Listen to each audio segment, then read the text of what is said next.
Cool, guys. Here we are, live. Uncle Ozzy sat here, heading into the fall. Got the butternut squash, and the winter squash is curing out. Got those all out of the garden the other night when it got down to 40. Made some wonderful cinnamon apple cider out of these apples from the neighbor's garden. Absolutely spectacular. Tomatoes have all been pulled, other than the green ones we'll use to make salsa verde with. Maybe we'll make an episode and show you that. Here we are tonight, $3 under, quick meal here. Here we go. Water's boiling, got raviolis from down the street. Grazzi's, these are the portobello, mushroom rav tonight. You only need about 6 of them per person. They're very filling, especially when you see the ingredients we're going to be adding in. And we're going to add them in this order. So the vegetables, along with some fresh thyme and garlic picked right out of the garden, red peppers from the garden. I did have to buy a couple. I buy them individual. These are cremini. They're miniature portobello mushrooms. They're absolutely delicious. That's why it's a portobello mushroom ravioli. Makes sense. Some little teeny pieces of asparagus. Bought a very small amount. You can buy them by the handful. You don't have to buy that whole bunch if you don't need to. Anywho, then you got the fresh thyme right out of the garden. Absolutely beautiful. We'll infuse that with the butter. But the rest of the butter tonight is really special. This garlic out of the garden is special too. It's all nice and real small, about finger size. It's incredible though. Okay. The reason I say we have a special butter is tonight's butter is a morel butter. And when I say it's a special butter, it's Irish butter, grass-fed butter infused with 100% morels that I found. Laugh out loud. No, I really did find them. Pretty good morel hunter. But anyways, I make up with the crumbles and all the extra morels that are left over at the end of the season. Won't be showing that on an episode, let's put it that way. Anyways, here we go. Pan's heated up to medium. Drop butter in. Regular butter is what I like to start with, and a little bit of oil. You'll finish with the morel butter. Drop it in. Like I said, pan's hot. See that butter? It's sizzling. It's hot pan. So instantly, if you got a pan that hot, take it off the heat. Maybe it's too hot. It's smoking hot, right? Okay. Let that tame down a bit. Okay. Did I do that on purpose? Yes, kind of. Guys, I'm using a pan tonight that I don't normally use. This really is like a true chef's pan here. And the reason I say that is it takes heat very quickly. It's good for doing on shows like this. Anyways, so now after that's it. Listen to that. Can you hear that? That's that thyme. That thyme's going to infuse right into that oil and to that butter. Now our flavor base is there, and as soon as we add those vegetables, and at last, the garlic last, I don't want the garlic to burn. None of it's going to burn, but I want to add that, make sure the pan's not still smoking, and it's not. Beautiful. Now, this pan takes heat very well in the other direction. In other words, it's going to absorb the heat that came out of those cool vegetables. There in the pan, we got it on a medium heat. We're good to go. But you got to know your pans is the point. Why am I not adding the chicken? The chicken is a free dish tonight. It came off, and it's not even chicken. I'm advertising it wrong. It's a turkey tender. I made one extra turkey tender the other night when I was grilling. Even the bacon and everything, I peeled the bacon off. And now I just got the pieces of bacon from around the edge right in that pan with those vegetables to season that, right? Beautiful. So we will add still a touch of salt, but not as much. We got a little bit of bacon in there. We'll add some pepper. Fresh cracked black. Boom. Right on in. Nice black pepper. Get good kernels. Make sure they're fresh and hard, and then crush them or crack them yourself is the best way to go. Okay. Once those saute off and they're halfway there, drop the ravioli. Takes about literally 2 minutes, 3 minutes to cook. As soon as it starts to float, it's there. And you can roll it into your pan here with your vegetables in the pasta water, and at that time add in your actual turkey meat. It's already cooked. I don't want it overcooked. This is a dish where everything is absolutely beautiful, just lightly sauteed.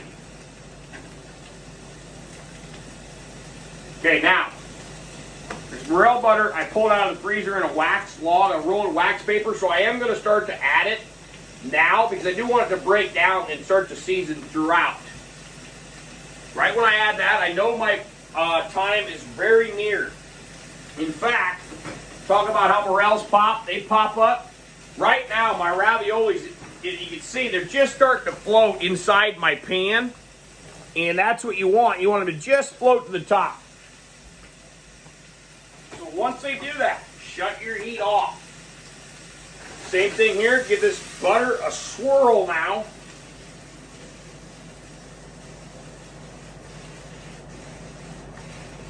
There you are. A couple of those. Some good live action in the pan there. A lot of it. A lot of scents in the house. Smells absolutely beautiful. Yankees are ahead 2-0. That's a great thing. Take your pastas. Take them out individually. Right on in. Now, you can go ahead and hit that with pasta water. You need a few tablespoons. That really is going to get that going. Create your finished sauce. That a little bit of starch water from that pasta. It's going to go together beautifully. Create like a cream sauce there. Okay, everything's going. It's going great. And the water's off. At this point, the other side goes off. Stir through with the vegetables. Stir all the way through.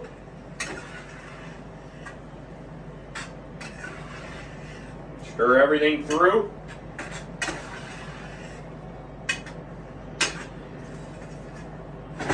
Now just let that kind of work its way through there for a minute.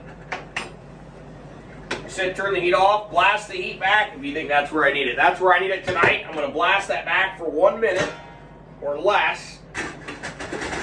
Let that reduce down for just a minute. Maximize that flavor.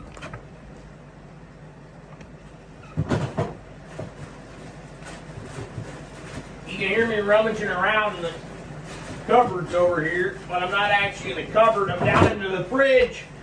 Should have moved the camera, but my rear end is doing too many things at once.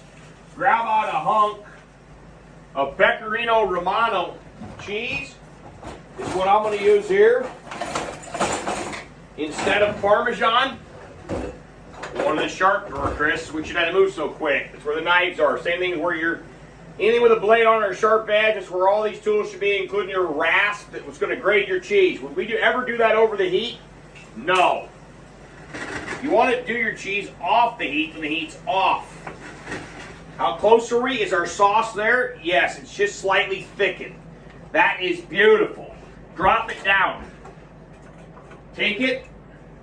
Hit it nice. Not too heavy, but hit it nice. Again, this is salt. Pecorino Romano. It's got a salty flavor, right? Hit it nicely with that. Clear everything out. Clean everything up quick. You don't want that. Now, still haven't added the chicken. That's no joke. It's pre-cooked. I do not want that getting overdone. 1 ounce. I want it super soft. There's plenty of heat in that pan. Now that cheese is getting that chicken and everything. Let that go. Stir it all together. Stir it all together. It's like a big casserole right now. You can just see the steam coming off. Boom. Back to the heat for 1 minute. Swish it through. You're ready for plating.